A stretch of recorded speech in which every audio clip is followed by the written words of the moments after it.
Hello, I'm going to show you how to format a works cited page. A works cited page contains all of the references that you have used in your paper and that you have cited in your paper, and they go at the end.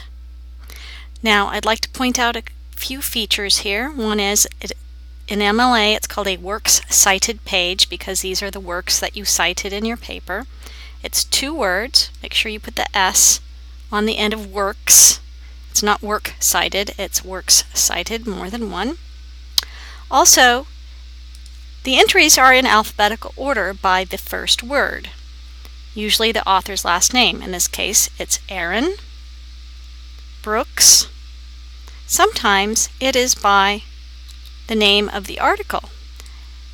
Sometimes the author's name is not available, and so list it by the name of the article. Fighting the Longer War is in the Wilson Quarterly, and you can see here that this is an article, so it is in quote marks. It is in a larger publication called the Wilson Quarterly, so whenever you have a whole entire work like a book or a publication that's a journal, an academic journal, that kind of thing, goes in italics. The part of the work that's in the larger work goes in quote marks. One of the biggest problems students have is formatting the spacing. You can see here that this entry is done correctly, but this one is not. It shouldn't be flush left like this, and there should be no spaces in between the entries. So in order to get the spacing right, highlight it, make sure your ruler is turned on up here, and then you can use these tabs to move the lines around. You can see that it moves them independently. Also, make sure that the titles of the entire journal or newspaper or book that the article came from is in italics, so you can set that there. Also, if you got it from a database, you should have the database name, the date of access, and so on.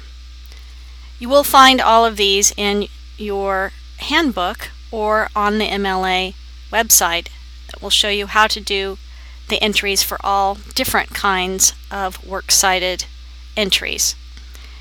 It's slightly different for each kind of work. A book is different from a newspaper article, and that's different from something you got from a website. So now I'm going to delete this because it's repeated from the one above. Another big problem with spacing is that students either get confused about leaving it single spacing like this and let an extra space get in between, which is not good,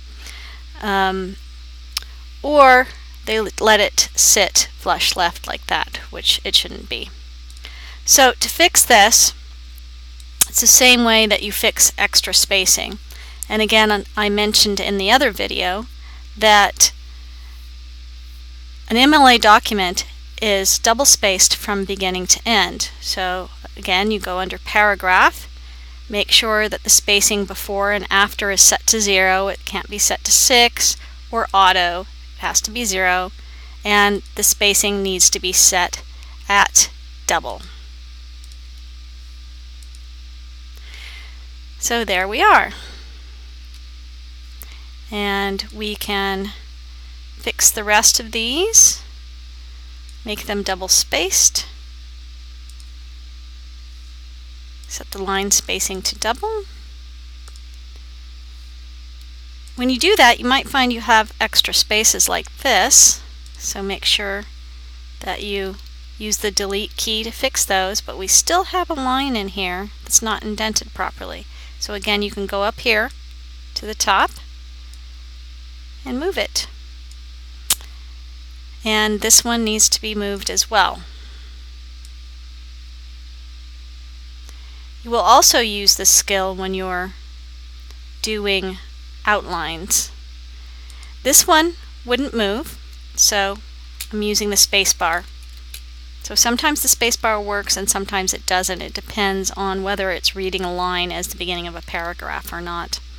And as you can see, these works cited entries are the opposite of a normal paragraph. The following lines are indented underneath the first line instead of in a normal paragraph where the opposite is true. Also, here is a typo. Make sure when something's underlined in red that you check it carefully because it might be a mistake. These are in red because these are unusual names that the spell check does not recognize. And the green underneath you can check with your spelling and grammar checker, and it should tell us it's a fragment. It does tell us that it's a fragment because it's not a full sentence, but as we know, it is the name of a publication. Oh, actually, it's the name of a database. Anyway, I hope this helps. This is the way your page should look.